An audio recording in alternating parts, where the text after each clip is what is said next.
بسم الله الرحمن الرحيم.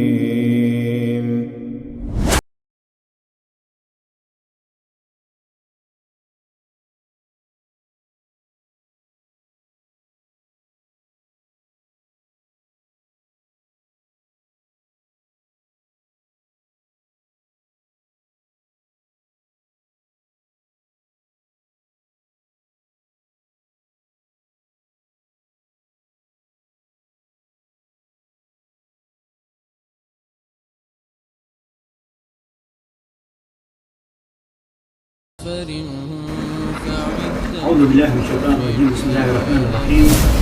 الحمد لله رب العالمين، وصلى الله وسلم على نبينا محمد وعلى آله وأصحابه ومن تبعهم بإحسان إلى يوم الدين. أما بعد، قال رسول الله صلى الله عليه وسلم وكما قال ابن القيم في كتابه وزاد المعاد: وأصدق الحديث كتاب الله، وخير الهدي هدي محمد صلى الله عليه وسلم، وشر الأمور محدثاتها، وكل بدعة ضلالة، وكل ضلالة في النار. Amma ba'd, assalamu alaikum warahmatullahi wabarakatuh. Bago ang lahat ay magsimula sa pagdakila at pagsambit sa ngalan ni Allah subhanahu wa ta'ala, at sa kanyang ngalan dito tayo nagbubukas ng ating panayam at usapan. Tayo nagbibigay pugay sa kanyang huling sugo na si Muhammad na mga pagpala na alay sa mga kapayapaan, sa kanyang kapamilya, sa kanyang kapanalig, at sino man nagsusunod sa kanya magsusunod pa hanggang sa huling araw. Tulad na sinabi ng Propeta Muhammad na mga pagpala na alay sa mga kapayapaan, tulad din ng winika ni Ibn Qayyim sa kanyang aklat Zadul Ma'ad. Ang pinakamainam na salita ay aklat ni Allah, at ang pinakamainam na gabay ang gabay ni Propeta Muhammad na ang pagpapala ni alay sa mga kanyang kapayapaan. Ang pinakamalalang bagay na mula sa sabi-sabi, at lahat ng sabi-sabi ay imbento, at lahat ng imbento ay galigawan, at lahat ng mga ligaw ay ihulog ni Allah sa apoy ng impyerno. Nawa ay ilayo tayo ni Allah patungkol dito. Tayo po ay nasa huling bahagi ng ating paksa patungkol sa pagtalakay sa Zakatul Fitr. Ito ay alam natin ang isa sa mga obligadong bagay na dapat natin gawin sa pagtatapos ng Ramadan. At inshallah nawa ito ay tanggapin sa atin ni Allah subhanahu wa ta'ala. Kasama na rito ang ating pag-ayuno, ang pagtayo sa Ramadan, at pagbabasa natin ng Quran. Yung huling tanong na sinabi natin, maaari bang magbigay ng Zakatul Fitr ang isa para sa kanyang kamag-anak na namatay? Ito ay isa sa mga bagay na masail o issue o tanong ng mga tao na dapat ba tayo magbigay ng Zakatul Fitr para doon sa mga namatay? Ayon sa mga pukha o maalam sa batas ng Islam, ang Zakatul Fitr ay obligado sa lahat ng Muslim. Sabi natin, lalaki, babae, matanda, bata, ayon doon sa pahayag na naiulat mula sa Propeta Muhammad sallallahu alaihi wasallam. Binanggit natin na mula kay Ibn Umar at kay Abu Sa'id al-Khudri radhiyallahu anhum, o kalugdan ng wasila ni Allah.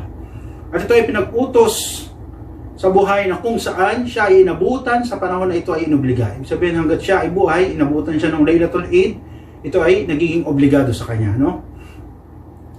At na kung saan, kung siya ay yumao, sabi natin, bago pa man dumating o yung panahon na ito ay inobliga, siya ay hindi na kailangan pang magbayad ng Zakatul Fitr. So sinabi natin, 2 days before Eid, yumao yung ating kapatid sa Islam, babae man o lalaki, bata man o matanda, no?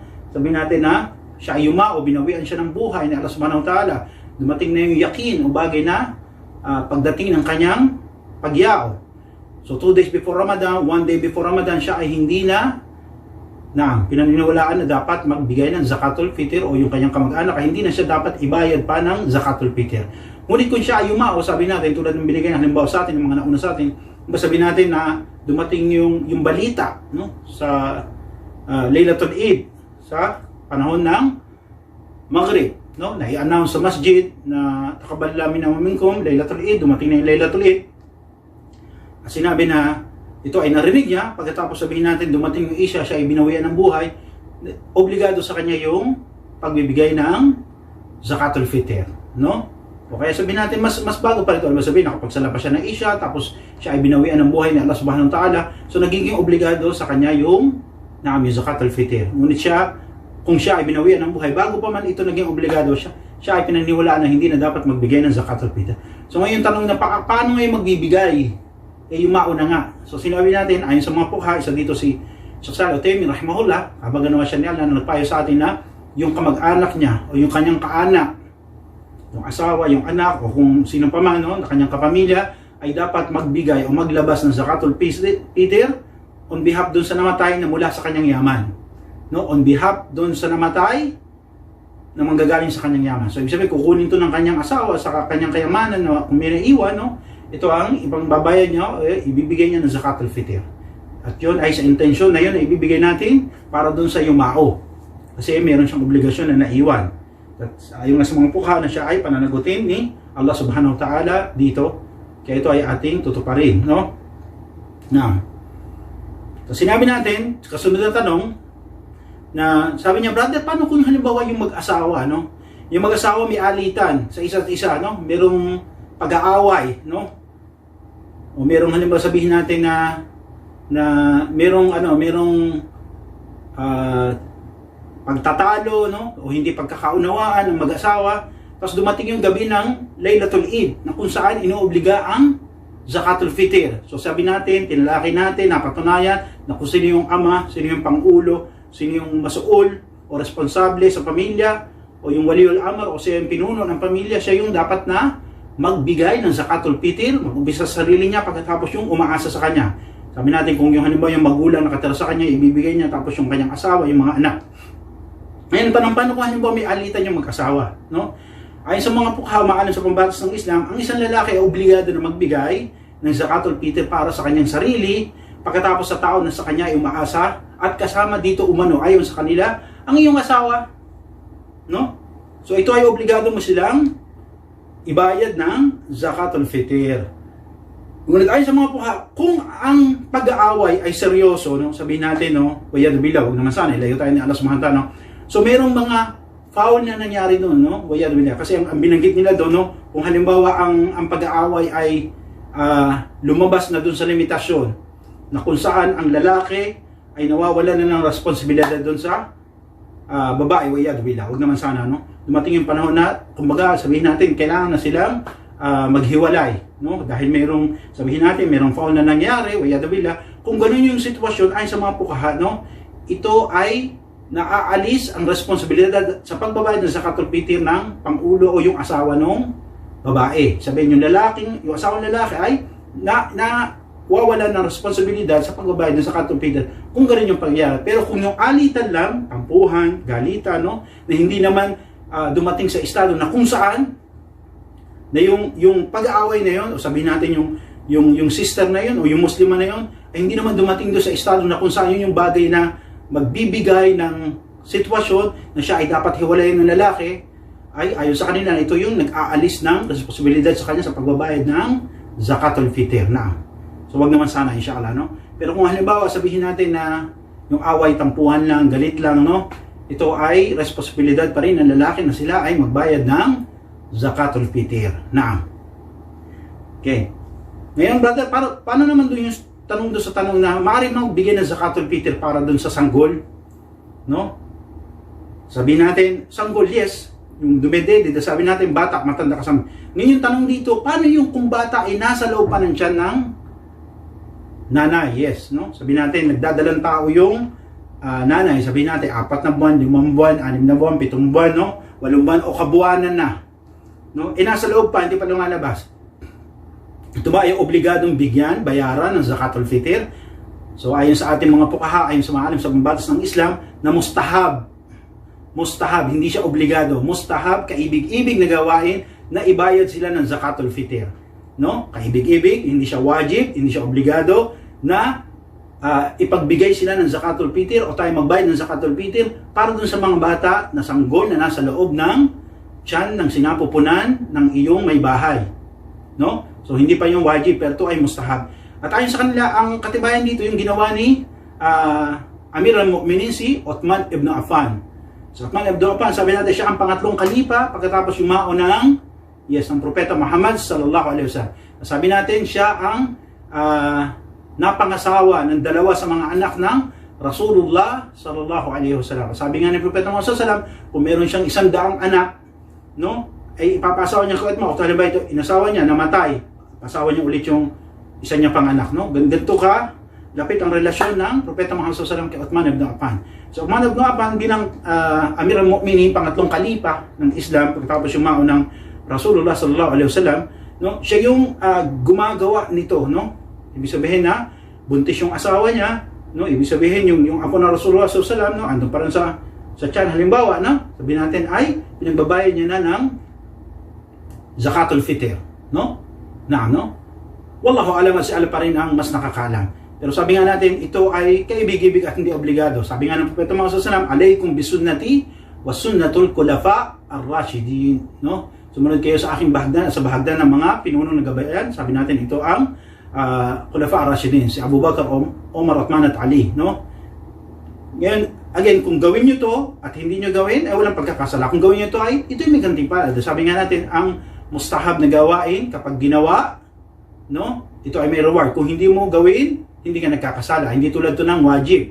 Yung wajib, sabi natin, kung gawin, ito ay may gantimpala, at kung ito ay yung iwanan, ikaw ay nagkakasala. So, ang hatol sa pagbibigay ng zakatul fitr para sa sanggol na nasa tiyan pa lamang o sinapupunan ng kanyang ina, o naman nasa sinapupunan ng iyong asawa, ito ay mustahab na gawa, ito ay kaibig-ibig. Sabihin, hindi mo gawin, hindi ka nagkakasala. Kung gawin mo, ikaw ay may gantimpala, insyaallah wa ta'ala. Sinabi nga ng mga scholar bilang katibayan na parati ang binabanggit sa atin, no? "Wa ma tuqaddimu li anfusikum min khairin tajiduhu indallah," no? Huwag natin pagdumatay yung sarili natin sa kabutihang gagawin natin dahil ito ay tunay na matatagpuan kay Allah subhanahu wa ta'ala. Sabi na ibang mga puka, no? Doon sa pamayaman midqala daratin khairan yara, no? Sino man yung gumawa ng mabuti, kahit maliit ito ay papakita ito ni Allah subhanahu wa ta'ala sa kanya. Naam.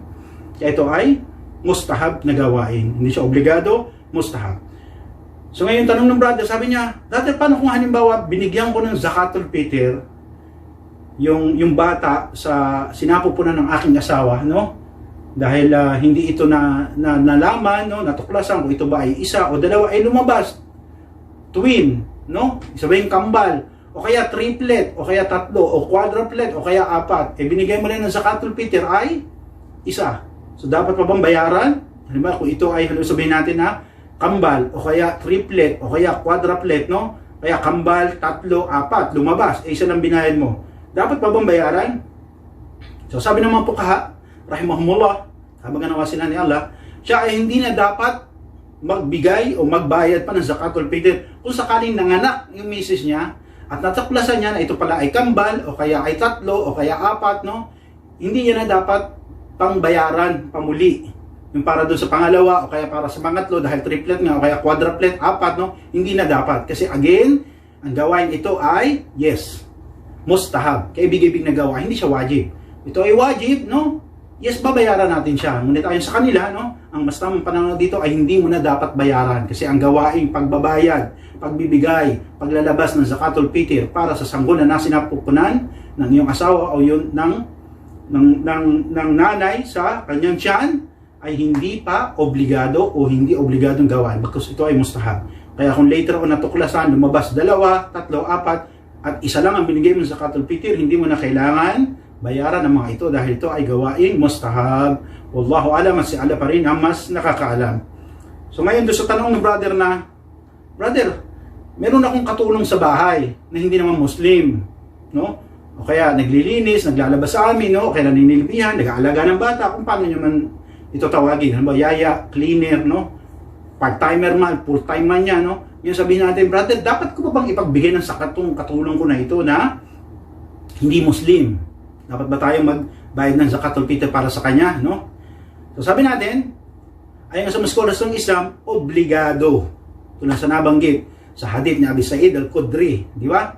No, amanna Rasulullah sallallahu alaihi wasallam na inutusan sila na magbayad, no, ng zakatul fitr fi kulli muslimin, di ba? Sabi doon, wal hur, no, wal ab, no, o kaya mamluk, wal hur, wal dakar, wal unta, wal kabir, wal saghir, di ba? Minal muslimin.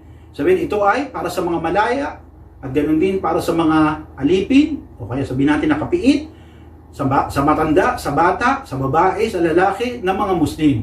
Kaya ito ay malinaw na katibayan na ang zakatul fitr ay para lamang sa mga Muslim. Hindi ito obligado sa mga hindi Muslim. Naam, no? At sabi pa ng ibang mga puka, kung halimbawa tayo ay may zakatul fitr, tas ito ay hindi tanggap ayon sa mga scholar ng Islam, no? Ayon sa kanila, sa pambatas ng Islam, ang hatol dito ay hindi mo nagampanan ang iyong obligasyon sa zakatul fitr kung ang iyong zakatul fitr ay pinagkaloob mo sa hindi Muslim. Kung pinagkaloob mo ang iyong zakatul fitr sa hindi Muslim, ay hindi mo nagampanan ang obligasyon mo sa zakatul fitr. I hope ito ay malinaw, no? Dahil sa kanila, ito ay pinag-utos na ibigay sa mga mahihirap na Muslim, no? Kung halimbawa nais mo silang bigyan, ayon sa mga pukaha, huwag mo silang bigyan sa mga bagay na obligado. May zakah, meron kang zakatul mal, no? Meron kang magsasaka ka sa yung salapi dahil mashallah tabarakallah, no? Ginantimpalaan ka ni Allah subhanahu wa ta'ala ng sobrang yaman, no? Ang sobra sa iyong pangangailangan, at ito ay dapat ng buwisan, no? O kaya bayaran ng zakah, zakatul mal. Yung zakat ng mal, hindi mo pwedeng ibigay dun sa katulong mong kuffar o hindi Muslim, no? Maliban lang kung siya ay Muslim, pwede mong ibigay sa kanya kung siya ay pasok doon sa kategorya na dapat siyang bigyan. Kuha nyo? Okay, halimbawa, record siya dahil siya ay mahirap, o kaya kapos yung kanyang kita, no? Siya ay nakakautang-utang, so record siya na bigyan natin zakat. Pero kung hindi siya Muslim, hindi. Kasi kung yun ang gawin natin, no? Pinapaniwalaan na ayon sa kanila na yung obligasyon mo, maging zakatul fitr o zakatul ma, kung sa kanila ibibigay, ay hindi mo nagampanan ang obligasyon na ito. Ibig sabihin, kailangan mo yan ulitin. No? Kailangan mo ulit magbigay ng zakatul fitr sa mga Muslim. No? Kaya, ingat tayo, insyaAllah. No? Na. Ngayon, tukod doon sa tanong na, brother, gusto ko pasobrahan yung zakatul fitr ko. No? Eh, mashallah, sabi niya, sobra-sobra yung aming pagkain sa gabi na yun. No? Sobra. So, gusto kong pasobrahan yung zakatul fitr. So ano ba ang batas dito, no? Ay sa ating mga pukaha, hindi ito wajib gawin, no? Na pasobrahan. Dahil sabi nga natin, di ba na nakaraan ng mga ating episode, sinabi nga ni Imam Albani rahimahullah na walang kakayahan o walang karapatan ang bawat isa sa atin, Muslim o Muslima, babae man lalaki, na magsabi na gagawin niya yung pasobra ng bigay ng zakatul fitr dahil itong mas inam. Okay? Wala tayong karapatan ayon kay Imam Albani dahil sa kanya, waqirul hadi Muhammadin sallallahu alaihi wasallam. Waqirul hadi Muhammad sallallahu alaihi wasallam. Dahil kay Imam Albani rahimahullah, kabaganawa siya ni Allah, na wala nang ibang pinakamainam na gabay kundi ang gabay ni Propeta Muhammad sallallahu alaihi wasallam. Dahil sa kanya, kung yun ay mas mabuti pasobrahan, hindi dapat sinabi na ni Propeta Muhammad sallallahu alaihi wasallam. Kung siya ay nagbigay ng sukat, no? Sabi natin, o tamang dami patungkol sa zakatul fitr. Sabi natin, ito ay 4 na, di ba? Sahod. Ito ay isang saa para sa isang tao na Muslim na dapat ipagbayad ng zakatul fitr. Nung ngayon, kung gusto mong pasobrahan, gawin mo 5. Okay, sabihin natin yung binigay na bilang tansyang kilo na binigay ng mga scholar, no? Yung binanggit natin, yung dalawang, sabihin natin, yung buhalang scholar natin na si Sheikh Bimbas o si Sheikh Salih Al-Utaymin, no? Kaya na si Sheikh Bimbas 3 kilo, si Sheikh Salih Al-Utaymin 2.1 kilo. Kung halimbawa, yung man ang gawin mo, ay gusto mong pasobrahan, no? Halimbawa, ang takdir, ang kinuha mong tansya doon ay 3 kilo, gagawin kong 3.5. Huwag mong isipin yun na yun ay mas mabuti, no?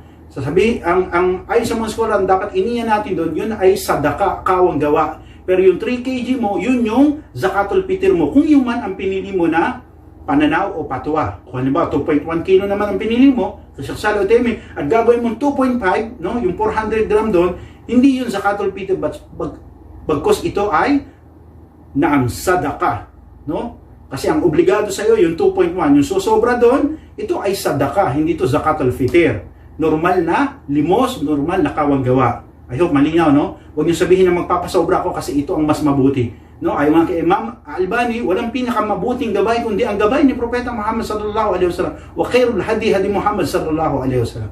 Kaya kung tayo inutusan niya ng, sabi natin, ng isang saa, di ba? Isang saa, ito ang pinakamabuti. Ngayon, pasobrahan natin, ay, ang payo pa ng mga scholar sa atin, huwag mo nang sabihin dun sa, bibigyan mo ng zakatul fitr. No? Wayado billah. Baka naman sabihin natin, oy, swerte ka ha, kasi sinobrahan ko yung zakatul fitr ko. Huwag ganon. No? Ayon sa payo ng mga pukaha, ng mga maalam sa pambatas ng Islam. Huwag mo sabihin na, oy, mapalad ka ha, kasi ako ang nagbigay ng zakatul fitr sa'yo. Sobra yan. No?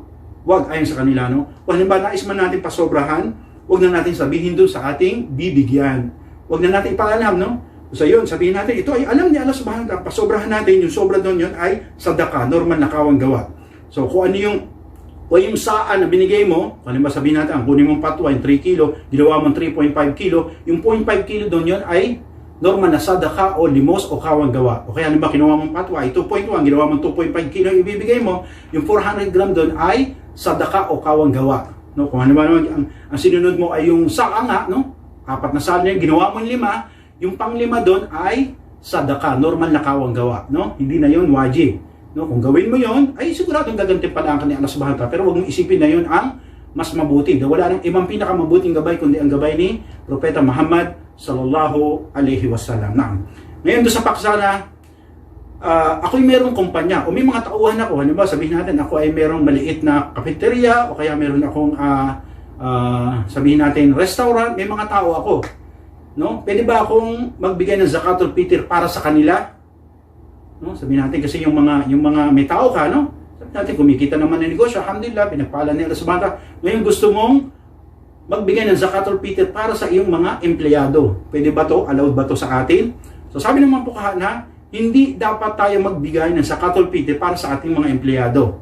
No? Kahit man sila ay Muslim. Sabi natin, ayon sa mga pukaha na ang zakatul fitr ay obligado sa mayroong mga kakayahan. Kung sila sumusweldo at sobra yung pagkain nila sa gabi ng Eid na yan, ay dapat silang magbigay ng zakatul fitr para sa kanila. At payo din nila, kung halimbawa naman meron tayong mga empleyado na Muslim, tapos sabi natin nagkakabaon-baon sila sa utang dahil mahirap, o kaya sabihin ng malaki ang pamilya, hindi tama ang kita.